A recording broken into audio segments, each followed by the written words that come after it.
Can you believe this? What? Azala, what are you talking about? You think in 2019 they know better, but they don't. Can you just get to the point? Have a look. On the 2nd of August 2018 in Kuantan, Pahang, police reported a body of a 17-year-old student found at a derelict gazebo in the nearby park. Signs of drug abuse were present at the scene, with the pharmaceutical instrument sitting close to the corpse. Police believe the student died amongst his friends, unbeknownst to them as they were delirious on the effects of the drugs themselves. MashaAllah! Another kid died from a drug overdose. I just can't fathom how he could end up in a situation like that. Maybe he's not alone in this case. Was the boy with his friends? Yes? Yes, just I thought. Peer pressure. What in the world is that? You don't know what peer pressure means? I'm not the type of guy who makes friends or to trust anyone these days. You know what? Let me do you one better. First, peers are people who you socialize with or that are similar to you in age, interests, or in some other way. This can include people you are close with, go to school with, work with, or meet at an event. Peer pressure is when you are influenced by other people, I mean your peers, to act in a particular way. So basically it's friends who can relate to you and all that. Great. So his so-called bros introduced him to drugs. But I still don't understand. I mean, you and I are good friends. You all are my peers, essentially. For all I know, we all get together to studying, discussing, assignments and stuff. None of which involves passing over bongs or snorting coke and the like. That's because we are people that get trusted. But you're not seeing the issue here.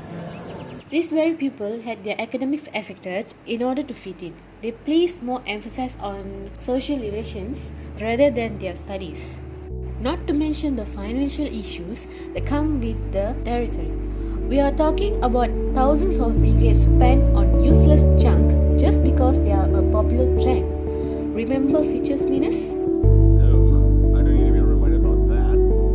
Exactly, but I'm not done. We come back to the topic at hand here, which is the health issues that could come from this peer dependency. Drugs and mental illness have been reported because a friend suggested it. With the advent of social media nowadays, where likes determine your value as a person, it just emphasizes the problem further. Do you understand it now? Whoa. Now that you went on with that explanation, I guess it makes sense. Still, poor guy.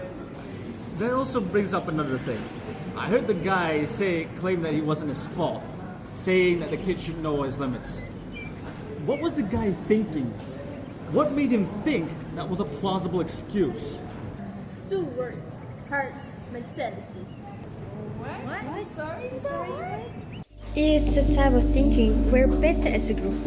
And to feel safe, they do stuff that would include themselves with other people by sharing theirs. I mean, to be honest, smoking weed isn't gonna be fun without a few friends to laugh about it. Seriously. Wait, you smoke weed? No, it was a metaphor for God's sake. Anyway, another reason for the peer dependency may come from the poor academic backgrounds of some who don't have the privilege to spend money extravagantly. Thus, they seek people who can spare them some cash to experience a slice of that privilege. And lastly, they want guidance. Just like you mentioned, peers are people who can relate to you the most. With the generation gap, it's no wonder you fare better with friends who match your demographic. Hence, you share the same perspective with your peers because you believe they understand you a lot more. So, to recap, people do this because they want to be included and be in this circle of friendship to feel safe. No wonder we have so many problems in the world. Well, instead of bemoaning about it, why you don't be the change you want to see? You know, I would, but I don't know how to go about telling them. Why don't you tell them this? Self-esteem is what's standing between you and peer pressure. Having a good self-image will make you less likely to give in when someone starts turning up the heat. Being happy in your own skin means you don't feel the need to depend on peers in helping you motivate yourself. Try surrounding yourself with positive role models, so that way you can learn a thing or two and become a positive role model yourself. With that in mind, you should stand up for others when you see them being pressured. Bystander intervention can mean the difference between life and death of a person. People with low self-esteem feel like their worth is lower than others, so it's important to step in to make them feel worthwhile. If you don't feel comfortable directly confronting the person doing the pressuring, try distracting them or leading the person elsewhere where they can intervene. For example, hey, let's come to the ladies' room with me, or let's go over there and take a selfie. A little question here. Can this be applied to every negative influence in general? So the takeaway here is we should be wise with the friends that we choose. Connect with those who will help you in the long run.